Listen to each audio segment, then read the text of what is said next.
رب ہے۔ اور پھر سجدے میں عام بچے کو کیا معلوم کہ سجدہ کس طرح کیا جاتا ہے۔ حضور نبی کریم صلی اللہ تعالیٰ علیہ وسلم فرماتے ہیں تمہارا سجدہ اس وقت مکمل ہوتا ہے کہ جب تم اپنے جسم کے 7 اعضاء کو زمین پر لگاؤ۔ 7 اعضاء کون سے ہیں؟ 2 پاؤں، 2 گھٹنے، 2 ہاتھ اور پیشانی، اور پاؤں کی انگلیاں بھی قبلے کی طرف ہوں۔ گویا نبی کریم صلی اللہ تعالیٰ علیہ وسلم نے اس دنیا میں آتے ہوئے بغیر کسی استاد کے سیکھے اللہ تبارک و تعالیٰ کی بارگاہ میں سجدہ کر کے قیامت تک آنے والے لوگوں کو سبق دے دیا کہ انما بعثت معلما، کہ لوگوں مجھے استاد بنا کر بھیجا گیا ہے۔ انما بعثت معلما، لوگوں مجھے ساری کائنات کا استاد بنا کر بھیجا گیا ہے۔ اور حضرت صفیہ فرماتی ہیں حضور نے کلام یہ کیا لا الہ الا اللہ انی رسول اللہ، اور آپ فرماتی ہیں کہ تیسری چیز میں نے یہ دیکھی رسول اللہ صلی اللہ تعالیٰ علیہ وسلم کی برکت سے ہمارا پورا گھر روشن ہو گیا۔ پورا گھر روشن کیا ہوا؟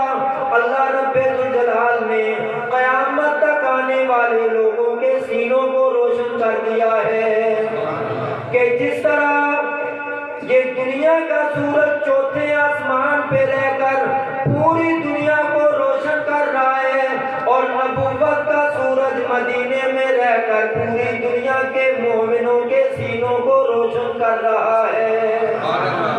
یہ دنیا کا سورج چوتھے آسمان میں رہ کر پوری دنیا کو روشنی پہنچا رہا ہے، اور جناب محمد رسول اللہ صلی اللہ علیہ وسلم مدینے میں رہ کر دنیا میں جہاں بھی مسلمان ہیں ان مسلمانوں کے سینوں کو روشن فرما رہے ہیں۔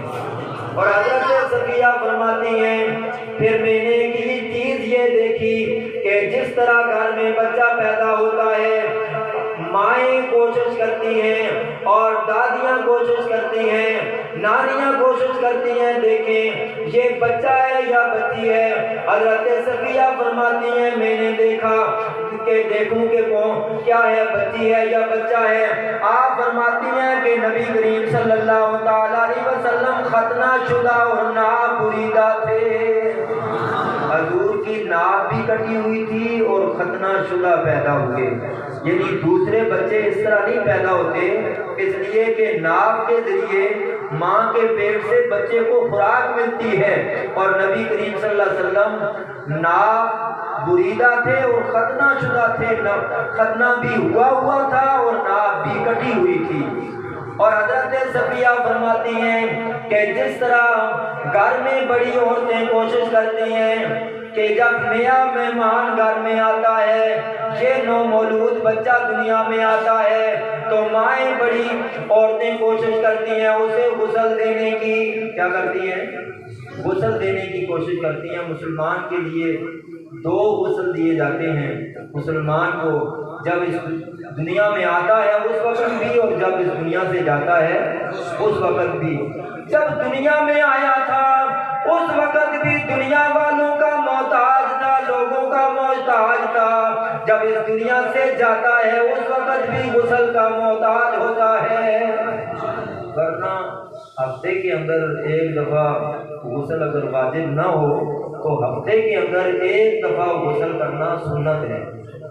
ہفتے کے اندر 1 دن غسل کرنا سنت ہے، اور وہ کہا جاتا ہے کہ جمعے والے دن غسل کر کے مسجد کی طرف جانا چاہیے۔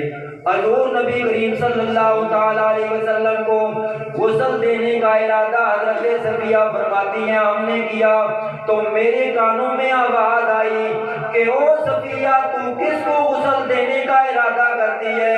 یہ تو وہ ہے جو ساری کائنات کو پاک کرنے آیا ہے۔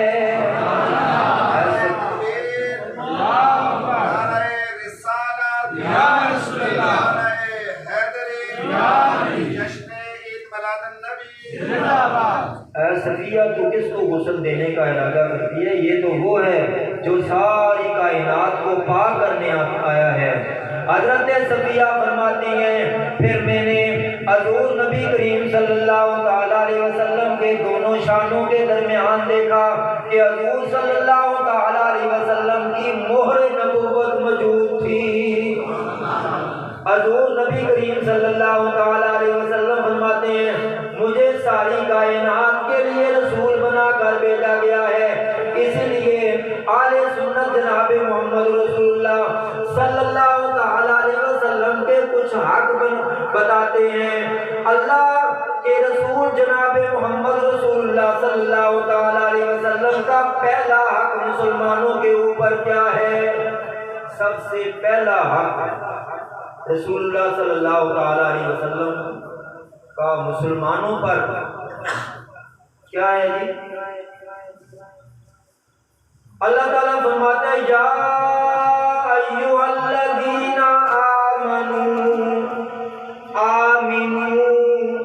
باللہ ورسولہ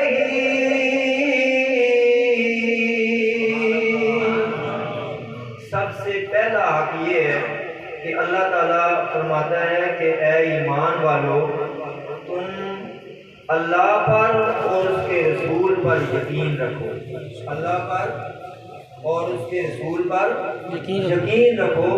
یہ مسلمان کا اللہ تبارک و تعالیٰ نے مسلمان پر رسول اللہ صلی اللہ تعالیٰ علیہ وسلم کا حق رکھا ہے کہ اللہ کے رسول کا یہ حق ہے مسلمان پر کہ مسلمان اللہ